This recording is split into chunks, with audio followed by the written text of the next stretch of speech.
Meu bate-papo deste primeiro bloco de hoje é com o advogado e presidente regional do Partido dos Trabalhadores, Leonardo Brito. O PT está aí muito atento aos movimentos dos partidos que compõem a Frente Popular. O Léo, por exemplo, no último sábado participou da Conferência Municipal do PCdoB e assistiu, claro, à entrevista de ontem da Perpétua Almeida. E nós vamos comentar um pouco do que a deputada federal, que agora é pré-candidata pelo PCdoB à Prefeitura de Rio Branco, falou no programa, mas também vamos falar dessas pesquisas que já estão surgindo por aí, como a última pesquisa Data Control Jornal A Tribuna, que nós vamos mostrar aqui para você. Mas antes, muito boa noite, Leonardo de Brito. Tudo bem, Boa noite, Alan Henrique. Boa noite a todos os telespectadores. Eu sei que você não perde um Gazeta Entrevista e muito me honra a sua audiência, Léo. Claro. O que você achou das palavras da deputada Perpétua Almeida dizendo o seguinte, abre aspas, não há mais espaço para cadeira cativa na Frente Popular, fecha aspas. E outra, não é mais tempo de imposição de nomes na Frente Popular, fecha aspas. O que você achou dessas palavras da deputada?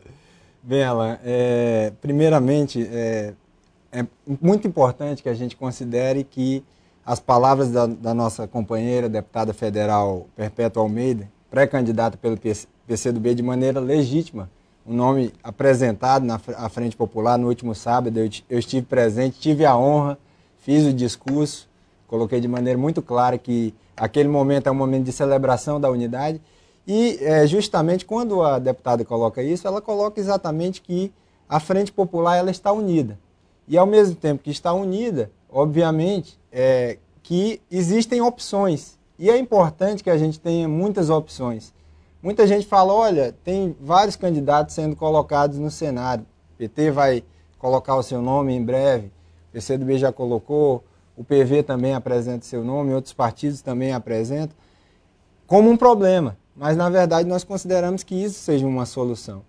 E nunca houve imposição de nomes no debate da Frente Popular. Mas pelas palavras da deputada parece que havia uma imposição de nomes. O que aconteceu, nós sempre tivemos nomes muito naturais. O que aconteceu em outros momentos é porque a gente tinha nomes muito fortes, né, que praticamente já eram nomes naturais, e agora a gente tem um debate muito mais amplo, numa outra conjuntura política, pós-eleição 2010, e que requer de todos nós que façamos com muita sabedoria a escolha certa. Aí eu te pergunto, Léo, esse momento... É nesse sentido que eu vejo as palavras da deputada Perpétua Almeida, mas que o centro daquilo que foi colocado pela nossa companheira Perpétua Almeida foi justamente essa questão. A unidade da Frente Popular é um capital político importante que nós devemos preservar, portanto a gente precisa ter essa abertura para discussão e para, de fato, fazer a escolha certa do nome que vai ser o nosso candidato ou candidato na eleição para prefeito em 2012. Quero aproveitar e compartilhar com o Léo e você de casa o cartão que a TV Gazeta produziu a respeito da pesquisa. Põe no ar a produção que a gente vai compartilhar aqui e comentar. Ô Léo, nós temos aí os números da pesquisa, essa é a espontânea, na qual a própria população diz, eu votaria em fulano de tal. Tião Bocalon aparece com 9,8%, ele quer PSDB, o Márcio Bittar, deputado federal, com 4,8%, também do PSDB, Sérgio Petecão, do PMN para o PSD, a migração, 3,8%. O prefeito Angelim, 3%. PT, Binho Marques, também do PT, mas está afastado neste momento, 2,8%. Perpétua, 1,3%. Jorge Viana, 1,3%. Edivaldo Souza, na espontânea, aparece com 0,8%. João Corrêa, do PMDB, 0,3%. E Henrique Afonso, do PV, 0,3%. Agora vamos para a... Não sabe, na espontânea, 72,3%, como nós já dizemos.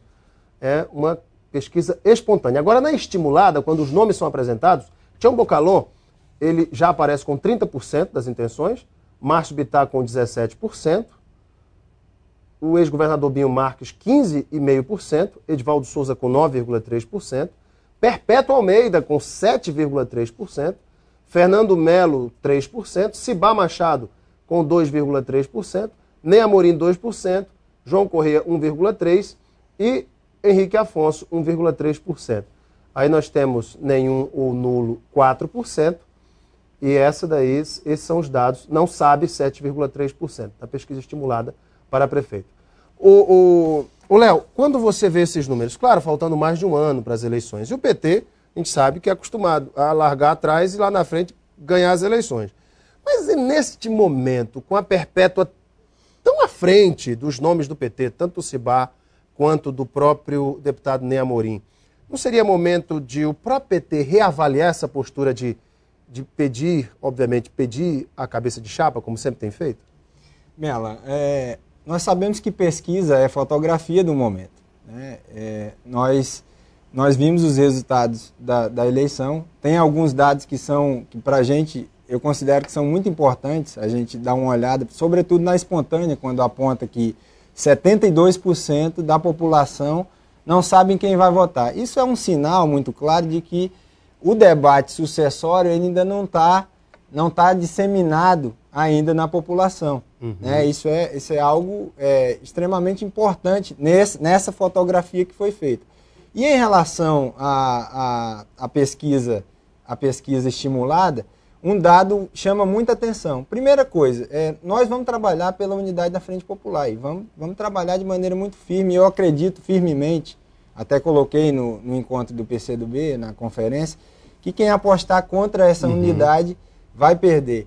E se a gente observar, por exemplo, um candidato como o Bocalon, que já vem de 3 eleições, majoritárias, portanto com um recall, que a gente chama muito memória grande, eleitoral. Uma memória eleitoral, e inclusive tendo obtido mais de 50% dos votos em Rio Branco na última eleição, e ele aparece com apenas 30% dos votos, e por outro lado, e isso alguém que não saiu do palanque ainda, né, que já é o candidato unificado, mesmo que essa unidade nós saibamos nos bastidores da política, que é uma unidade meio para inglês ver, que já tem o apoio da direção nacional do PSDB, já está em campanha nas ruas, né, e não obteve, inclusive, o percentual que teve na última eleição. E, por outro lado, a gente tem na Frente Popular. Se a gente somar os nomes, é claro que é evidente que isso, nem todos os que votam em um ou outro necessariamente vão votar no candidato que será unitário, que já chega a perto de 40%. Então, esses números para a gente são animadores. Quanto a essa questão do candidato, ser o candidato que está à frente da pesquisa, nós consideramos que a decisão que tem que ser tomada, ela tem que ser uma decisão muito correta em relação ao perfil que deve estar à frente, que possa unificar a Frente Popular, que possa ter unidade interna entre seus partidos, que possa ter condições de vencer as eleições e que possa, de fato, administrar Rio Branco ter capacidade de gestão. Em parceria com o governo federal, com o nosso governo estadual, o governo do governador Tião Viana, que tem feito muitos investimentos em Rio Branco. E aí, pessoal, Alan, é importante que seja dito o seguinte: o PT tem um candidato, se a gente fosse observar por esse prisma dentro da Frente Popular, o candidato que tem um maior percentual é o ex-governador Binho Marques. Mas para a gente isso não é parâmetro. Por quê? Porque o próprio governador Binho Marques, na eleição de 2006, ele saiu do zero, saiu praticamente do zero. E o que realmente ajudou para a construção e para a vitória no primeiro turno do ex-governador Binho Marques foi justamente essa unidade, né? A militância na rua, os partidos juntos. Portanto, para a gente Mas você concorda, Léo, que na época... É fundamental... Só conclua. Você não acha que na época o Binho era o único nome que o PT tinha, já que Tião não podia ser candidato por ser impedido e nem Marina aceitou o desafio? Ou seja, o Binho era o único que o PT tinha. Então, que a unidade em cima do nome do Binho foi total, por conta dessa impossibilidade dos outros nomes. No momento atual, não, nós não temos impossibilidade, né? E é uma prefeitura, uma candidatura e uma eleição municipal para a Prefeitura de Rio Branco, onde o cenário é diferente, os números são diferentes e nós temos uma pulverização de candidaturas. Com esse ponto, com essa avaliação, diante dos candidatos que o PT tem e dos candidatos que os outros partidos da Frente Popular apresentam, eu ouvi de lideranças da Frente Popular e vou anotar porque isso é interessante, a gente conversa, eu ligo, converso com as lideranças e tudo mais e disseram o seguinte: os partidos afirmam que cabe ao PT zelar por essa unidade, abrindo mão da cabeça de chapa pela primeira vez na história. Mas como você já disse aqui mesmo que o PT não abre mão da cabeça de chapa, essa unidade ficaria comprometida, essa unidade que você tanto fala. É ou não é, Léo?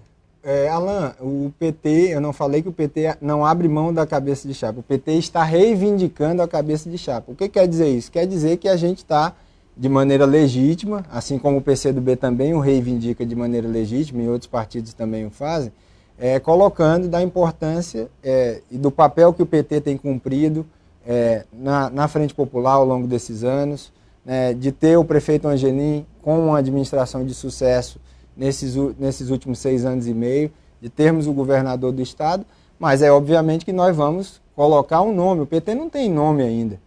Como é que a gente pode dizer que a unidade da Frente Popular passa pela renúncia do PT, que é o maior partido da aliança, que é o partido que hoje, que na última pesquisa Vox Populi é reconhecido pela população, por 53% da população, como o partido que mais trabalha pelo Acre, enquanto que o segundo colocado, que é o PMDB, tem apenas 6%, como é que o PT, se ainda nem apresentou nomes para apreciação, ele já vai dizer assim, não, a gente não vai ter candidato. Se a gente tem, inclusive, um rol de quadros que tem perfis, vários perfis diferenciados. Nós temos perfis de pessoas que têm mandatos, nós temos gestores que podem ser discutidos sobre esse aspecto, e nós queremos chegar a um resultado importante, e vamos apresentar o nosso melhor. Essa dificuldade, esse debate, Léo, mas o que se levanta também é o seguinte, essa dificuldade que o PT tem de conseguir achar um nome, mostra o momento realmente difícil, porque passa o PT para se encontrar um nome que tenha a densidade, que se enquadre em todos esses critérios que você já colocou, densidade eleitoral, capacidade de gestão, trabalhar em equipe com o governo federal e tudo mais. Essa dificuldade do PT encontrar esse nome já não mostra que o partido tem que rever alguns conceitos? Alan, é importante que a gente entenda o que é o Partido dos Trabalhadores. O Partido dos Trabalhadores é um partido que tem tendências internas, é um partido que tem, hoje, por exemplo, tem governador do estado, tem 2 senadores, tem deputados estaduais, deputados federais, e a construção do consenso ela tem que se dar com a participação de todos. Então, o PT tem que tirar um candidato que seja do agrado das lideranças, dos dirigentes e da militância do PT, seja abraçado pelo PT. Por isso a complexidade da escolha do nosso nome. Complexidade que não houve no passado. Muita gente coloca que como se o PT não tivesse nome. O PT tem muitos nomes. Tem muitos nomes, mas o problema é agora, um nome que não consegue agregar. Nós precisamos de um nome adequado a essa conjuntura, que una o PT e o importante disso tudo. Nós temos reunido quase que diariamente nos últimos dias. A unidade interna está selada. Nós não vamos ter prévia no PT. Não haverá prévia. O governador Tião Viana está participando, o prefeito Angelim, que são os nossos 2 comandantes dessa eleição, estão participando ativamente dos debates, e eu acredito, Alan, que nós vamos tomar uma decisão muito sábia e vamos apresentar de maneira muito tranquila. Agora em setembro, aos partidos. Nós colocamos como prazo fatal, o último prazo, o dia 13 de setembro. Mas, dependendo de como as coisas caminharem, quem sabe isso não aconteça antes. E eu estou muito feliz, porque tenho conversado com todos os partidos, inclusive com o PCdoB, com os partidos que estão apresentando. Não existe esse clima de revanchismo, de rivalidade, pelo contrário. Eu acho que as pesquisas, como eu falei agora há pouco, elas são animadoras, mas nós estamos, a oposição meio que está contando como se a eleição tivesse ganho, mas nós entendemos que se nós conseguirmos selar essa unidade nessa eleição de 2012, nós vamos sim ter uma boa disputa nessa eleição da capital, com o apoio do governador Tião Viana, do prefeito Angelim, e de fato possa... Já que o nosso tempo está estourando, deixa eu te interromper mais um pouquinho. Fala-se no plano B, Binho ou Jorge Viana, no caso desses nomes que estão apresentados aí não emplacarem. Isso é possível mesmo, Léo? Fale assim na minha cara aqui. Essa possibilidade de que o senador Jorge Viana seja prefeito, ela é absolutamente descartada, está absolutamente descartada. E, da mesma maneira, o próprio ex-governador Binho Marques, ele, a não ser que haja uma rediscussão nesse sentido, mas o ex-governador Binho Marques colocou de maneira muito clara para a direção que o nome dele não está colocado. para a discussão. Então, nós vamos debater em cima do que já tem. Em cima dos nomes que nós temos e que tem um bom potencial para esse momento. Gente, o tempo é curto, já estouramos um pouquinho. Eu agradeço a presença do presidente regional do Partido dos Trabalhadores, Leonardo Brito, mais uma vez no Gazeta Entrevista. Eu gosto porque toda vez que a gente convida o Léo vem e traz à tona o debate político do próprio PT para que a sociedade também faça a sua avaliação. Léo, muito obrigado pela tua vinda, viu? Agradeço mais uma vez. Prazer mais uma vez ter você aqui com a gente. Daqui a pouquinho nós voltamos para a sequência do Gazeta Entrevista. Fique conosco. Até já.